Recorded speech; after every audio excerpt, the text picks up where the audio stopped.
Dieu, j'ai pas d'histoire à part celle de Christ.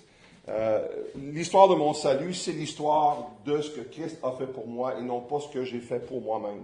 Et en ce qui a trait à mon état devant l'Éternel, ce qui compte, c'est ce que Jésus a fait et non pas ce que j'ai fait ou ce que je n'ai pas fait. Toute mon identité spirituelle devant le Père est reliée à l'identité du Seigneur Jésus, qui est quoi? Ma vie. Christ est ma vie. Paul le dit plus qu'une fois. Et donc, c'est tellement important pour nous parce qu'on a la misère à dissocier la façon qu'on se perçoit avec la façon que Dieu nous voit en Jésus. Notre vie est cachée avec Christ en Dieu. La deuxième session, on regardait cette question de la mort du Seigneur Jésus. Christ est mort comme moi pour que je vive comme lui. Et mon but, là, c'était un peu de décortiquer cette question de la nouvelle naissance, puis le lien avec la croix et la résurrection. Encore une fois, un contenu plutôt doctrinal, un contenu plutôt des enseignements, les fondements de l'Évangile. Puis il faut comprendre que l'Évangile, c'est pas juste la mort du Seigneur Jésus, c'est la résurrection aussi du Seigneur Jésus, qui était notre mort et notre résurrection. Et donc, Christ est mort comme moi pour que je vive comme lui. Et hier, j'essayais de commencer à faire un certain tournant et passer plus au côté spirituel de la chose et répondre à la question comment vraiment vivre maintenant ou marcher d'une manière qui reflète qui je suis en Jésus. Et ma pensée du jour hier, c'était le combat contre la chair doit être proactif et non seulement réactif. Et on est allé voir dans Romains 6, puis j'ai essayé de résumer Romains 6 en 3 mots, sache, compte et livre. Donc, je dois savoir une chose, je dois compter sur cette chose et je dois par la suite me livrer entre les mains du Seigneur. La façon de le comprendre, je pense même au niveau du grec, et moi ça m'aide aussi, c'est que quand vient le moment de la décision, où je suis face à un choix, est-ce que ça va être la chair ou est-ce que ça va être l'esprit, je dois apprendre à me tasser et dire, Seigneur, prends le contrôle de ma vie, en ce moment précis, et sois pour moi ce que je ne suis pas moi-même en ma chair. Et ça se vit, à mon avis, continuellement au travers de la journée. Je ne pense pas que l'idée de sache, compte et livre est un processus qui doit, comme nous, prendre énormément de temps. Dans le sens que je suis devant une situation, j'ai pas besoin de dire, OK, time out, puis prendre 10 minutes nécessairement pour, OK, qu'est-ce que je sais, que je compte sur quoi, et je livre. Mais des fois, pour moi, ça a été littéralement ça. De m'arrêter et de dire, wow, les moteurs, attendez une minute, là, c'est quoi qui est vrai? Et je vais prendre ces vérités-là, puis je vais compter sur ces vérités-là, je vais les mettre dans l'équation, et je me tasse. Mais je crois que, en regardant ma vie et en parlant avec d'autres, c'est un processus, une approche qui est supposée de devenir quasiment instinctif, où ce qu'on sait comment continuellement laisser Jésus avoir le droit de passage dans notre vie. Mais il y a un élément qui manque, et c'est l'élément que je veux vraiment avoir comme focus ce matin, cette question de marcher selon l'Esprit. Donc, c'est pas juste sache, compte et livre, c'est marche. Et j'aimerais qu'on lise dans Galates au chapitre 5. Et ce matin, répondre à la question, comment marcher selon l'Esprit. J'avoue que c'est un sujet qui est difficile à aborder parce que la réponse est très personnelle. La façon que le Seigneur va vous conduire par son esprit est sans doute un peu différente que moi. Les principes ne seront pas différents, mais comment est-ce que Dieu parle à ton cœur? Comment est-ce que le Saint-Esprit te convainc? Moi, je ne suis pas capable de vraiment décrire ce processus. C'est très personnel parce que le Saint-Esprit parle à ton esprit, le Saint-Esprit parle à mon esprit. Quand on utilise des phrases comme le Seigneur m'a mis à cœur une chose, le Seigneur m'a vraiment parlé. On veut dire quoi par ça? C'est pas qu'on a entendu une voix audible, mais on est en train d'exprimer une idée qui est biblique, que Dieu communique, oui, avec nous, non pas par de nouvelles révélations, et je vais revenir là-dessus, hein, mais il y a un sens dans lequel, oui, Dieu parle à chacun d'entre nous. Et je suis étonné régulièrement d'entendre que ce qu'une personne a retiré d'un message, c'est pas tout ce que je voulais communiquer. OK. Ou encore que moi, ce que j'ai retiré d'un message, c'était vraiment complètement une autre emphase qu'un autre frère ou une autre sœur dans le Seigneur. Puis je bénis Dieu pour ça. Tu sais, si c'était la tâche du prédicateur à communiquer au cœur d'une façon qui fit avec chaque vie, c'est impossible. Seul Dieu peut prendre les vérités de la parole de Dieu puis les appliquer d'une façon personnelle.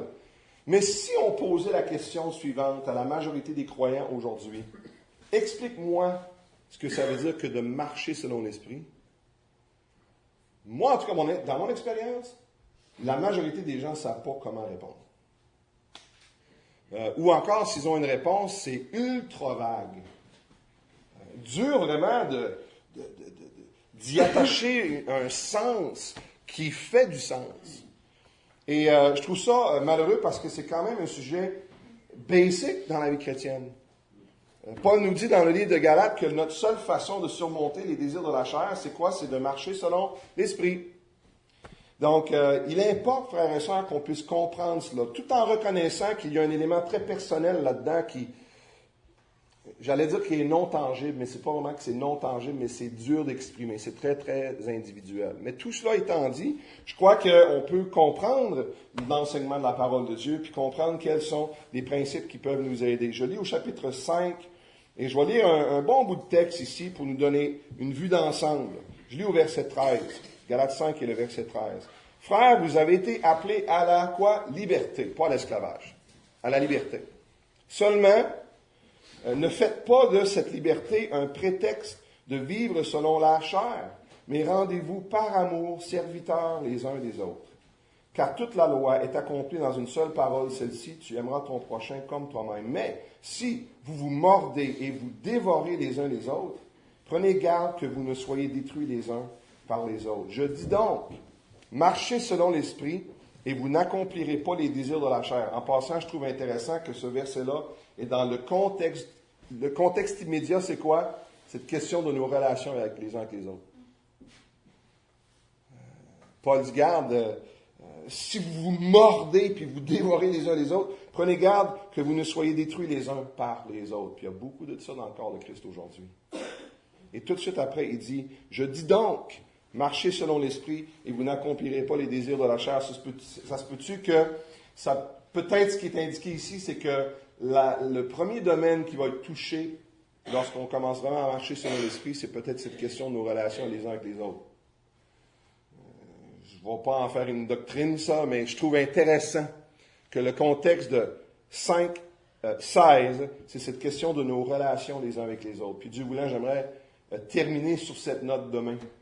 Cette question de comment est-ce que je t'aborde en tant que mon frère et sœur, ou mon frère ou ma sœur dans le Seigneur, étant donné que tu n'es plus qui tu étais avant, tu es maintenant une nouvelle créature en Christ. Ça va dans les deux sens.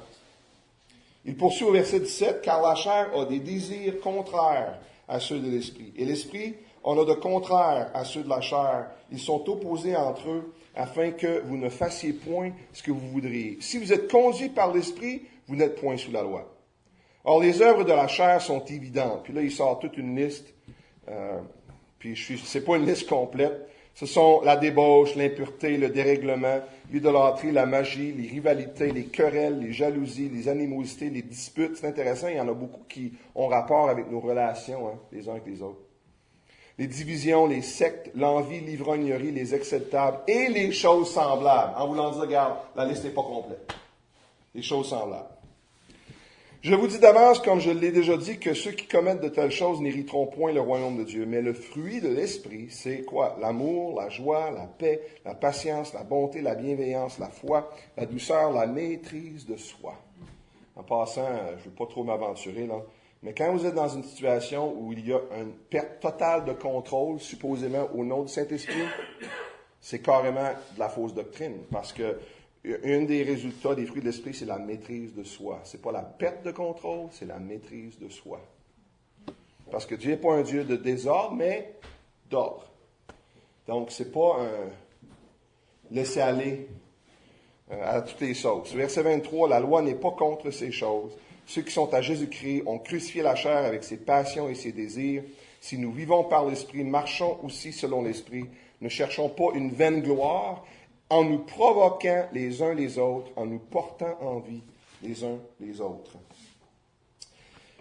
Mon épouse et moi, avec nos responsabilités avec Parole de Vie, on voyage assez régulièrement en Floride, mais c'est pas vraiment la grosse aventure qu'on se l'imaginerait, parce que on rentre d'un avion, on débarque d'un avion, on rentre dans un bureau, on fait le travail, on rembarque dans l'avion, puis on revient à New York. Fait que c'est pas les vacances à Disney World chaque fois qu'on descend. Mais on descend 4-5 fois par année sur notre campus là-bas pour diverses raisons. Et voilà 2 fois, pas la dernière fois, mais je pense l'autre d'avant, un après-midi, je suis parti pour aller en ville. Je pense pas que Laurie est avec moi. Mais tout à coup, j'ai vu à ma droite une maison qui était qui avait en partie disparu sous terre. Il y avait eu un de ces phénomènes qu'en anglais on appelle un sinkhole, je ne sais pas c'est quoi le terme exact en français, où il y a un trou qui s'ouvre dans le sol et puis qui finit par tout ce qui est à la surface tombe dans le trou. Et c'était la première fois, du moins récemment, que j'avais vu ça. Et c'était une belle maison de luxe, mais maintenant la moitié était disparue. Et ce phénomène de sinkhole arrive assez souvent, même cette semaine à Montréal, ils ont eu ça. Ça, c'est une image d'une situation d'un petit sinkhole, d'une petite ouverture dans le sol qui s'ouvre. Ça, c'est ce qui s'est passé à Montréal cette semaine. Ils l'ont sorti juste hier. Je suis allé piéger l'image sur l'Internet. Fait que le gars, il est dans son tracteur, puis tout bonnement, comme ça, sans préavis, le sol ouvre. Et le tracteur est tombé, puis le gars, il est bien correct, mais en tout cas, ils ont réussi à sortir ça hier. Des fois, les trous peuvent être très intéressants. Ici, on est dans une cimetière. Fait qu'on voit, ça se voit pas très bien sur l'écran, mais il y a des places ici où on peut voir les cercueils qui dépassent par le sol. Et des fois, ça peut être vraiment énorme. Très, très grand. Puis ça en est un vraiment énorme. On voit même des véhicules ici qui ont tombé à l'intérieur, dans le trou. Et si je prends ça en image de ce qui peut nous arriver, nous aussi, dans la vie chrétienne. C'est-à-dire que pendant un bon bout de temps, tout semble bien rouler à la surface. La surface donne l'apparence d'une bonne solidité. Tout est en place, tout est solide, mais tout à coup, sans préavis, il y a une espèce de dégringolade spirituelle, un trou qui s'ouvre. Et beaucoup de gens vivent une telle expérience. Tu sais, la vie s'effondre. Tout ce qui était solide à la surface, il n'y en a plus de solidité. L'auto qui était bien parquée à l'entrée n'est plus là, est dans le trou. Des fois, c'est juste les péripéties de la vie, les épreuves de la vie qui font ça, mais des fois, c'est plus profond que ça. On arrive à un point où on est à bout de toute ressource. Spirituellement, on s'effondre. Hier, tout semblait bien aller. Aujourd'hui, il n'y a plus rien qui marche. Puis, ça ne va pas de mieux en mieux, ça va de pire en pire. Le trou s'élargit, puis on se trouve à tomber de plus en plus profondément. On donnait autrefois une apparence de solidité externe, mais là, il n'y en a plus de solidité à l'externe. Puis je veux faire attention parce qu'on ne peut pas juger rapidement de toute situation, mais des fois, la raison, c'est parce qu'on a tellement négligé l'importance de ce qui doit soutenir la vie chrétienne, qu'en fin du compte, on n'est plus capable de tenir une apparence de solidité. Là. On avait réussi pendant un certain temps, mais ça faisait trop longtemps qu'on négligeait les choses à l'interne, ce qui soutient la surface, et là, tout à coup, bang, il y a un effondrement. Et les gens qui nous entourent sont absolument bouche bée devant la situation. Ce genre de situation ressemble à ça.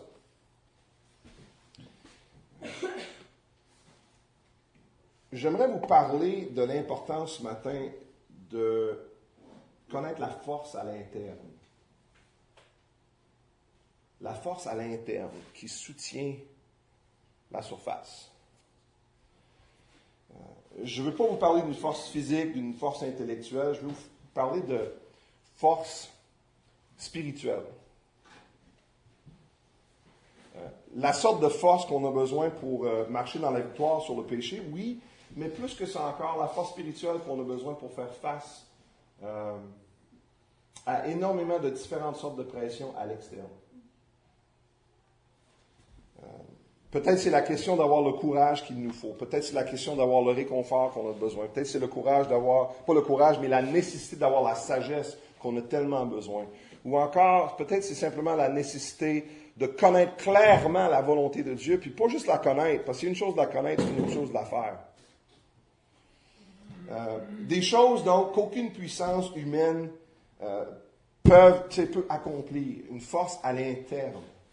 Et je crois sincèrement que lorsque Paul parle ici de cette question de la marche selon l'Esprit, il touche sur ce sujet de comment on doit vivre de façon à ce que le Saint-Esprit qui nous habite, on sait comment aller puiser nos ressources en lui, on sait comment être dirigé par lui, on sait comment être ressourcé en lui.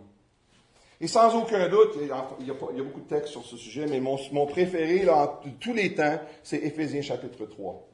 Puis j'ai fait référence à ce texte l'autre jour. Mais Paul dit qu'il fléchit les genoux devant le Père de qui toute famille dans les cieux et sur la terre tire son nom, afin qu'il vous donne, selon la richesse de sa gloire, d'être, puis là écoutez bien, puissamment fortifié par son esprit dans l'homme intérieur. C'est de ça que je vais vous parler ce matin. Il dit, je me mets à genoux là pour demander que vous puissiez être puissamment fortifié par son esprit ou dans l'homme intérieur.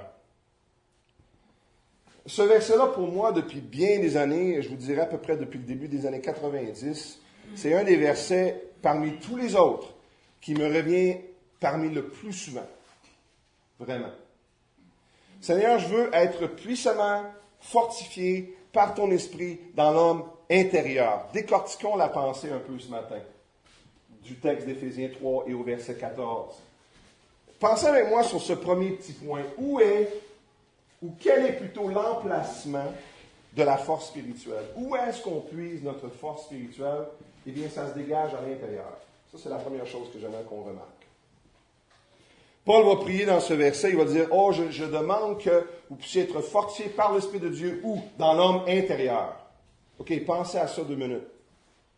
La Bible démontre clairement, frères et sœurs, que nous sommes composés de beaucoup plus que juste qu'est-ce qu'on voit à l'extérieur. Quand je vous regarde ce matin, je vois l'externe. Puis tout me paraît en bonne et due forme. Pour la plupart. On n'aimera pas les exceptions. Mais ce matin, vous vous êtes levé puis vous avez soigné l'homme extérieur comme il se doit. Vous l'avez nourri, vous l'avez peigné.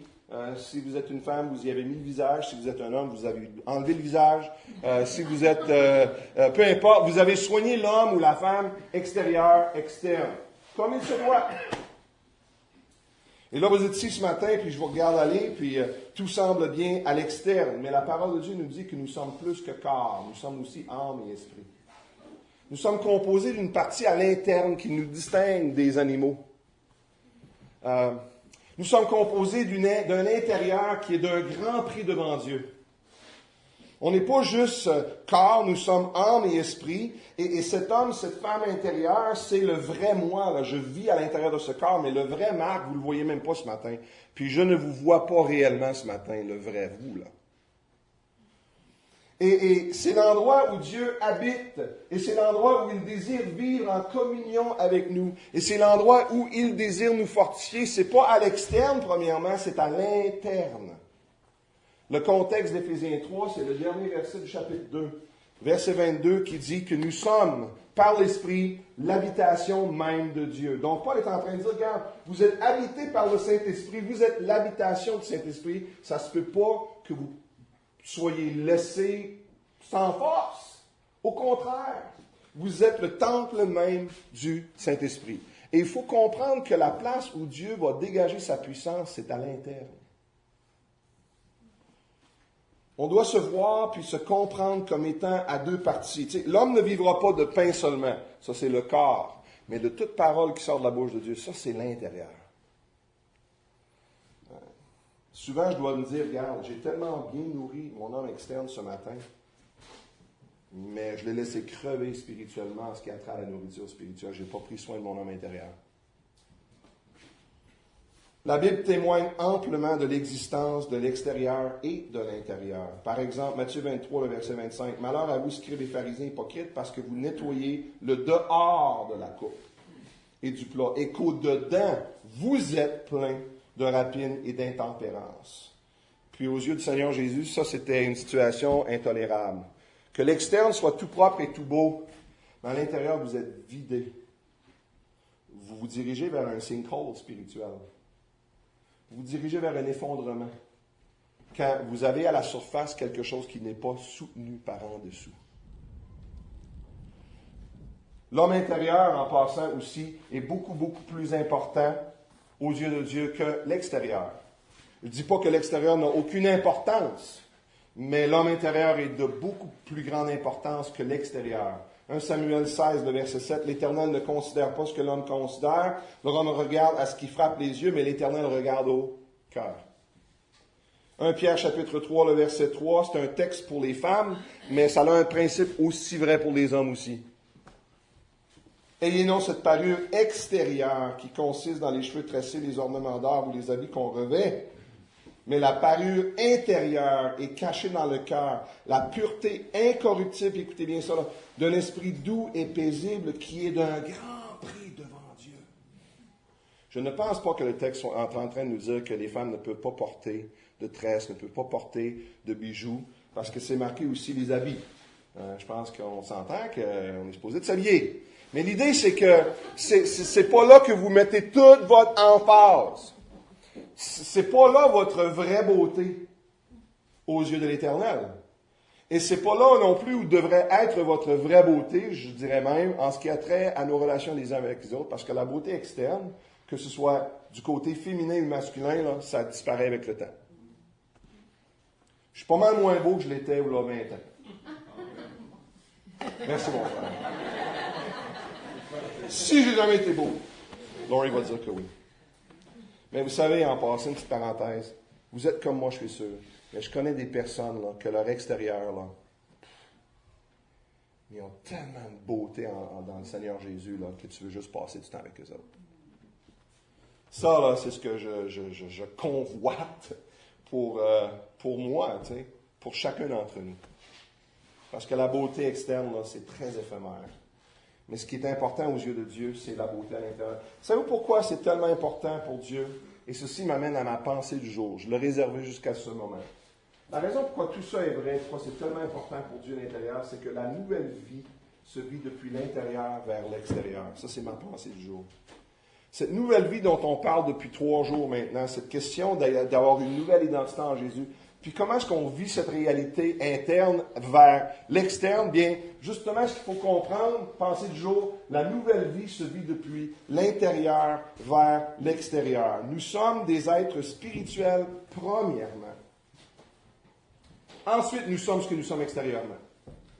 Notre Créateur nous a conçus ainsi, puis c'est ainsi qu'on est efficace. Puis c'est pour ça, en passant, que tu ne transformes pas le cœur en changeant tes actions. Tu changes tes actions en transformant le cœur. Ça va dans ce sens-là.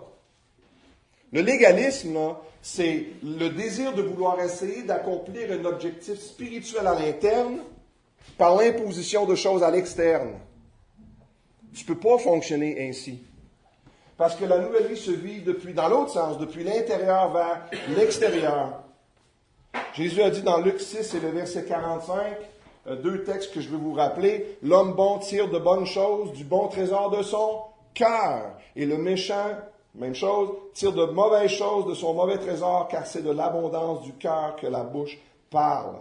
Tu peux changer les habitudes si tu es prêt à commencer par le cœur. Je suis capable de changer l'externe si je suis prêt à commencer par l'interne. C'est jamais à l'inverse. C'est comme ça avec la force spirituelle et elle se dégage dans l'homme intérieur. C'est pour ça que Proverbe va dire « Garde ton corps plus que toute autre chose. » Non, garde ton cœur plus que toute autre chose. Car c'est d'elle, ou de lui plutôt, que viennent les sources de la vie. Okay? La vie nouvelle se vit depuis l'intérieur vers l'extérieur. Donc, Paul se met à genoux et dit « Seigneur, je prie que tu les fortifies par ton esprit juste à la bonne place, dans l'homme intérieur ou dans la femme intérieure. » Et je vous suggérerais que ceci était vraiment le secret de l'apôtre Paul. Un de mes textes préférés au sujet de Paul, c'est justement, en fait, pas mal tout le livre de 2 Corinthiens. 2 Corinthiens, là, c'est vraiment là où tu vois Paul avec la surface enlevée. Tu vois qu'est-ce qui animait cet homme, tu vois comment il exerçait son ministère, puis tu vois où il puisait ses forces. Et si vous croyez avoir eu un temps difficile récemment, puis probablement on pourrait tous se lever la main et dire d'une manière ou d'une autre, on a mangé une méchante claque depuis un bout. Alors, regardez la liste de l'apôtre Paul, 2 Corinthiens 4, verset 8. Nous sommes pressés de toute manière, pas d'une manière ou deux ou trois, toute manière. Mais on n'est pas réduit à l'extrémité. On est dans la détresse, mais pas dans le désespoir. On est persécuté, mais on n'est pas abandonné. On est abattu, mais non perdu. Et là, il dit, portant toujours avec nous dans notre corps, l'externe, la mort de Jésus, afin que la vie de Jésus soit aussi manifestée dans notre corps. Ça vient d'où cette vie de Jésus? À l'interne. Et quelques versets plus loin, verset 16, c'est pourquoi nous ne perdons pas courage. Pourquoi, Paul? Pourquoi? Réponds-moi pourquoi. Qu'est-ce qui fait là, que tu ne perds pas courage? Qu'est-ce qui fait que on peut te mettre tant de pression à l'externe, puis tu es capable de le soutenir? Il donne la réponse. Même si notre homme extérieur se détruit, notre homme intérieur se renouvelle de jour en jour. Tu peux soutenir n'importe quoi comme pression à la surface si la puissance de Dieu se dégage à l'intérieur pour le soutenir. Je vous dis ça avec beaucoup d'aise et de facilité. Vous êtes en train de regarder un homme qui ne vit pas tout le temps. Je me laisse écraser, terrasser par toutes sortes de choses à l'externe. Je dois constamment me rappeler, Seigneur, d'où vient ma force. C'est pas d'aucun homme, c'est pas de moi-même. Je dois comprendre comment te laisser me fortifier par ton esprit à l'intérieur. Tu ne vas pas toujours changer la surface, Seigneur. Et nous autres, on veut que Seigneur efface les pressions de la surface. C'est pas ça qu'il fait tout le temps. Mais ce qu'il est toujours prêt à faire, c'est de lui donner à l'interne tout le soutien dont nous avons besoin pour soutenir ça à la surface. Et c'est à sa gloire, parce que ce n'est pas ta puissance, c'est la sienne. Et donc, lorsque nous sommes sous une tension, une pression, devant une faillite, ou peu importe, comment ça se fait qu'on court de plus en plus vite, c'est essayer de régler les problèmes au lieu d'examiner, d'aller au cœur, vérifier l'intérieur, s'assurer que tout est correct au niveau de l'intérieur. Je vous suggère l'idée suivante avant de passer à la prochaine idée. C'est le manque de soins de l'intérieur qui est la cause principale de toute impuissance spirituelle. C'est qu'on ne prend pas le temps de se ressourcer en Dieu. Donc, c'est dans l'homme intérieur que Dieu dégage sa puissance. Mais comment est-ce qu'il le fait? Si je reviens dans Éphésiens 3, je lis que Paul est en train de prier, il dit que je demande que vous puissiez être puissamment fortifiés par son esprit dans l'homme intérieur. Écoutez bien, puissamment fortifiés par son esprit. Ça, c'est le deuxième gros point que je veux faire aujourd'hui. On a parlé de l'emplacement de la force spirituelle. C'est où que ça se dégage? Eh bien, c'est à l'intérieur. Puis qui est-ce qui administre cette force spirituelle-là? C'est le Saint-Esprit. Paul dit, je prie que vous soyez puissamment fortifiés par l'Esprit dans l'homme intérieur. Non pas par une émotion forte. Non pas par un raisonnement humain que tu apportes dans la situation pour te jouer un genre de mind game, là, pour pouvoir conclure que tout est correct. Ça, c'est une bonne façon de se mettre la tête dans le sable des fois. Non, c'est le Saint-Esprit qui dégage la force dont nous avons besoin. J'ai lu une fois la phrase suivante, « Toutes les richesses infinies de la gloire du Dieu éternel en Jésus-Christ sont sous la garde et l'administration du Saint-Esprit. » Toutes les richesses infinies de la gloire du Dieu éternel en Jésus-Christ sont sous la garde et l'administration du Saint-Esprit. Que ce soit le réconfort, que ce soit la sagesse, que ce soit le courage, que ce soit simplement la force nécessaire pour persévérer. Toutes ces bénédictions sont sous l'administration du Saint-Esprit. Éphésiens chapitre 1 et le verset 3 nous dit que nous avons été bénis de toute bénédiction spirituelle dans les lieux célestes en Christ, pas en moi, en Christ. Puis comme je dis souvent dans mes cours, tout veut dire tout et c'est tout ce que tout veut dire. C'est tout. Tout. Toutes. Ouais. Toutes bénédictions spirituelles sont à ma disposition. Un autre texte qui va avec ça, il faut que je vous le lise, c'est trop bon, c'est Jean 7 et le verset 37. Le dernier jour, le grand jour de la fête, Jésus se tenant debout, s'écria, « Si quelqu'un a soif, qu'il vienne à moi, qu'il boive, celui qui croit en moi, des fleuves d'eau vive couleront d'où? De son sein, comme dit l'Écriture. » Et il dit cela de l'Esprit que devaient recevoir ceux qui croiraient en lui. Car l'Esprit n'était pas encore, parce que Jésus n'avait pas encore été glorifié. Mais il dit, « T'as soif? Regarde, tu peux connaître des fleuves d'eau vive qui coulent à l'intérieur. » Et il dit cela en parlant du Saint-Esprit. Lorsque Dieu peut fortifier quelqu'un, il le fait par l'entremise de son esprit dans l'homme intérieur. Jean 6, verset 63 nous dit, c'est l'esprit qui vivifie. La chair ne sert de quoi? Rien. Donc, je vous dirai la chose suivante, frères, sœurs, pas de Saint-Esprit, pas de force, spirituellement parlant. Galates 5, 16 nous dit, « Je dis donc, marchez selon l'Esprit et vous n'accomplirez pas les désirs de la chair. » Maintenant, ne renversez pas l'ordre de ce verset-là. C'est pas dit, n'accomplissez pas les désirs de la chair et vous marcherez selon l'Esprit. Ça dit, marchez selon l'Esprit et vous n'accomplirez pas les désirs de la chair. Le Saint-Esprit est une personne, non pas une force star-warsienne vague, qui coule à travers les arbres, puis j'ai juste à me syntoniser, puis je peux lever n'importe quoi dans la force du Saint-Esprit. C'est pour ça, pantoute, le Saint-Esprit est une personne. Il a intellect, émotion, volonté. Je peux attrister le Saint-Esprit. Intéressant. Je peux résister le Saint-Esprit. Je peux avoir un bon argument avec le Saint-Esprit. Je ne le gagnerai jamais, mais je peux m'essayer. Le Saint-Esprit est une personne. Et si je veux vivre ça, je vais devoir savoir coopérer avec lui. Si je désire qu'il me fortifie. La question qu'on se fait tout le temps poser, donc, c'est comment est-ce que je fais? Et je vais vous proposer 3 idées ce matin, rapido. Elles ne sont pas trop difficiles à expliquer. Puis je ne prétends pas avoir les seules choses à partager ici. Je suis sûr que chacun d'entre vous pourriez rajouter ou modifier. Mais moi, à force d'y penser, puis d'examiner ma vie, puis de jaser avec d'autres, j'en suis arrivé à 3 grandes idées. Qui, dans leur ensemble, je pense, en tout cas, pour moi, m'ont énormément aidé et m'aident à comprendre c'est quoi cette histoire-là de marcher selon l'Esprit, de sorte qu'il puisse me fortifier à l'interne. La première des choses, je vais mettre 3 mots ici. Le premier mot, c'est le mot « vise ».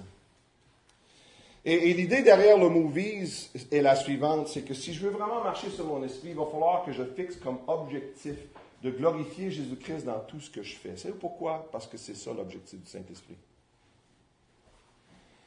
Il y a un verset dans le livre d'Amos au chapitre 3 et le verset 3 qui dit « 2 hommes marchent-ils ensemble sans en être convenus? » Et la réponse c'est non.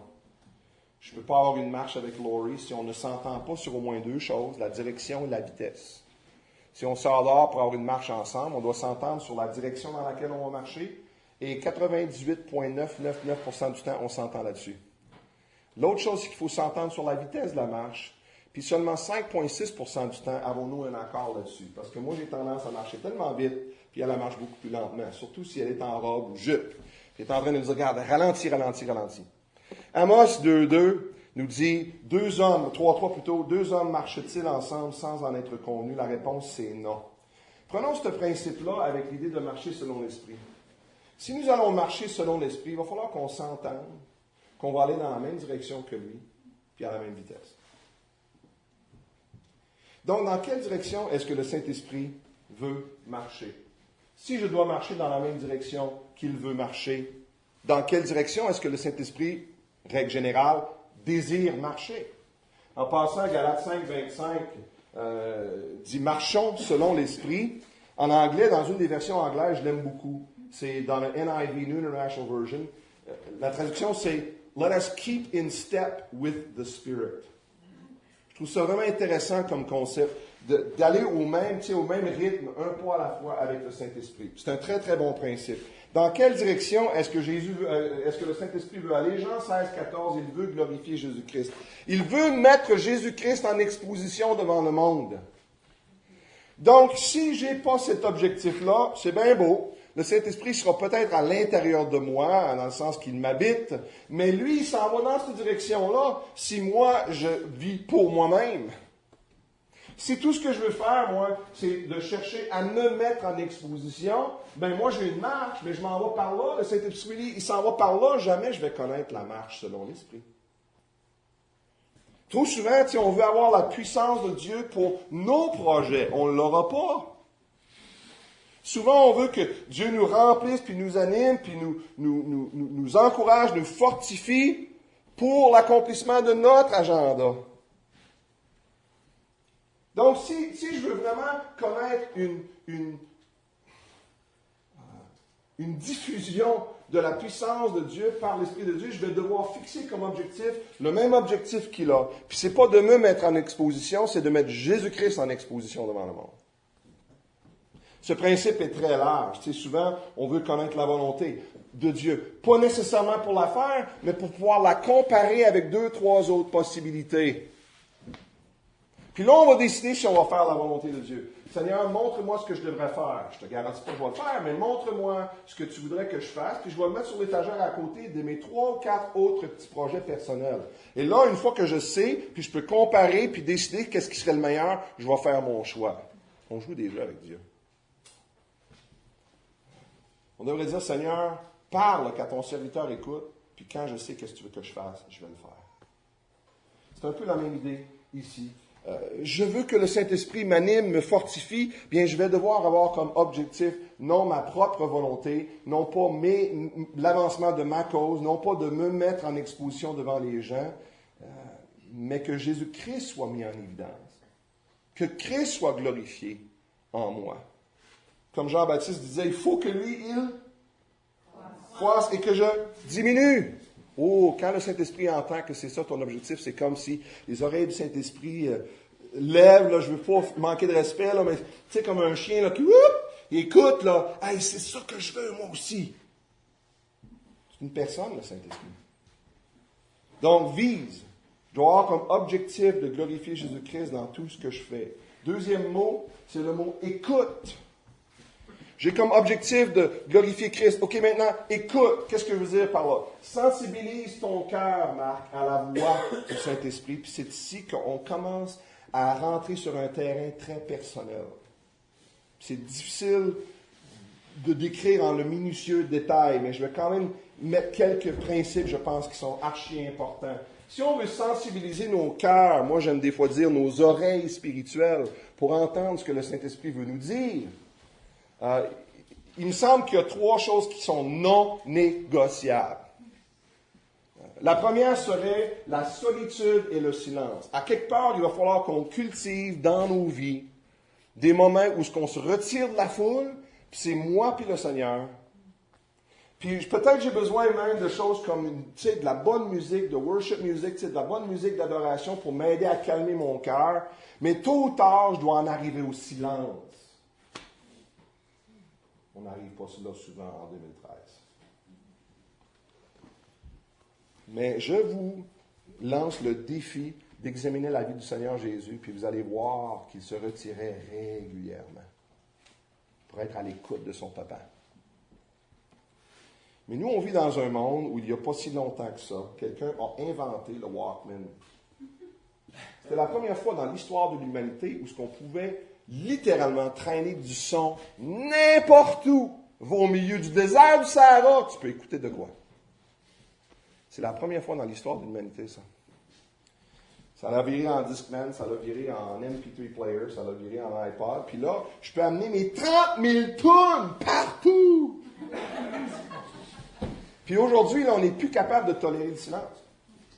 On rentre dans un foyer, la télévision est ouverte. Personne ne le regarde. J'ai juste besoin de noise, j'ai besoin de son. Là. Il faut pas qu'il y ait de silence. Dans nos assemblées, tu sais, si quelqu'un ne se lève pas pour dire de quoi après 15 secondes, tu sais, on rentre dans la voiture, puis il y a un phénomène de connexion entre la fermeture de la porte et l'ouverture de la radio. Tu sais. Instantanément, là, ça va de même. Là. Puis je ne suis pas en train de dire que ces choses sont mauvaises. Moi, j'ai un iPod, iPhone, iSa, puis l'autre chose, mais est-ce que j'ai Dieu pad au lieu de iPad? Tu sais, est-ce que je suis vraiment à l'écoute? Puis, encore une fois, c'est pas qu'ils ne peuvent pas avoir la place, mais tôt ou tard, je vais en arriver au silence de dire, Seigneur, j'écoute pas d'autre chose, là. Je suis à l'écoute de ce que tu veux me dire. Puis, si vous êtes comme moi, regarde, ça me prend un bout de temps là, pour me diminuer les RPM. Là. Ma tête est tellement remplie, bourrée d'affaires. Là. Mais je vous dis, frères et sœurs, si tu ne cultives pas, je te dis, si tu ne cultives pas un peu de solitude et de silence, ta croissance spirituelle sera ralentie. Isaïe 30, un très bon texte que le Seigneur a utilisé dans ma vie dans un moment très difficile, alors que Laurie et moi, on passait par des situations de santé vraiment tough. Et j'avais un argument avec Dieu par rapport à ça. Là. Je n'acceptais pas ça. Puis j'étais un petit peu comme Job, là. OK, assieds-toi, Seigneur, on va jaser. Tôt ou tard, le Seigneur finit par dire, c'est toi qui vas t'asseoir, puis on va jaser. T'étais-tu là quand j'ai créé la terre? Explique-moi. Là. Mais j'avais un argument avec Dieu, puis c'était au milieu de la nuit, une nuit, que le Seigneur m'a donné Isaïe 30 d'une façon formidable. Puis, bref, c'est un texte qui nous dit que Dieu veut te parler, puis il veut même te faire grâce, mais toi, tu ne veux pas être à l'écoute. Et donc, frères et sœurs, il va falloir qu'on sensibilise nos cœurs à la voix du Saint-Esprit. Puis ça va prendre minimum ça. Un autre nom irrénégociable, les Saintes Écritures. Qu'est-ce qu'on appelle ce livre? La parole de Dieu. Fait que tu veux entendre ce que Dieu dit? Parole de Dieu. Le Saint-Esprit nous parle, oui, je dirais d'une façon très personnelle. Puis, je pense que je vais devoir me laisser quelques affaires pour demain matin parce que le temps va me manquer. Mais il faut vous dire une chose, le Saint-Esprit ne nous parlera pas à l'exception de la parole de Dieu, en dehors de la parole de Dieu, si on n'ouvre jamais la parole de Dieu. Le Saint-Esprit ne va jamais non plus nous communiquer une chose qui est contraire à la parole de Dieu. Et on vit des moments périlleux aujourd'hui parce que des gens qui disent entendre des choses de Dieu qui vont à l'encontre de la parole de Dieu. Puis comment est-ce que tu deals avec une conversation où la personne commence avec la phrase « Ouais, mais Dieu m'a dit. » Tu vas où avec ça? « Ouais, mais Dieu m'a dit de divorcer mon mari. » Ça se peut pas parce que la parole de Dieu le dit autrement. « Oui, mais Dieu me l'a dit. » J'ai une femme qui m'avait dit ça une fois. Là. J'ai dit, comment est-ce qu'il t'a parlé? Elle dit, je suis allé me promener à North Atlee, puis je suis allé dans un gazebo là, qui est à North Atlee, puis j'ai vu un message là, qui est écrit sur un des poteaux qui soutenait le toit, puis c'était la parole de Dieu pour moi. Puis ça a affirmé dans mon cœur que je devais laisser mon ami.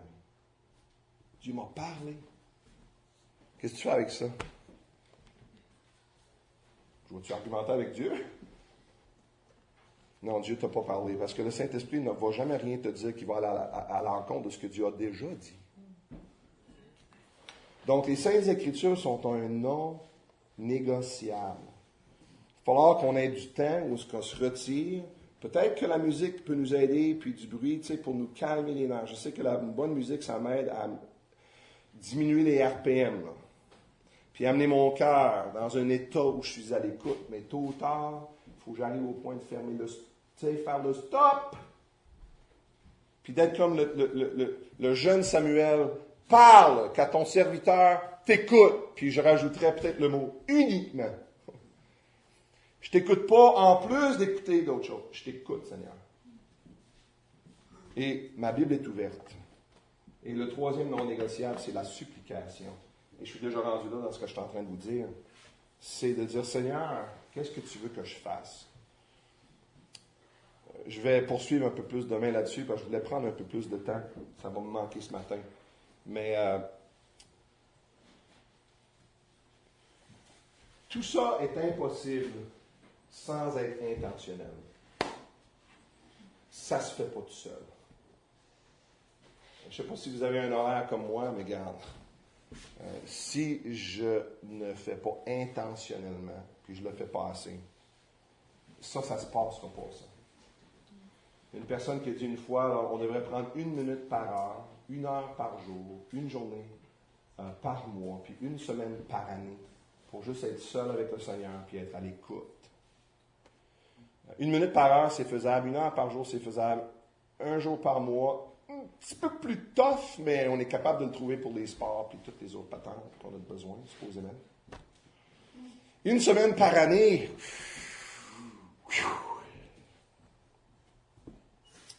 C'est mes vacances, Seigneur, mes vacances. C'est mon high vacation.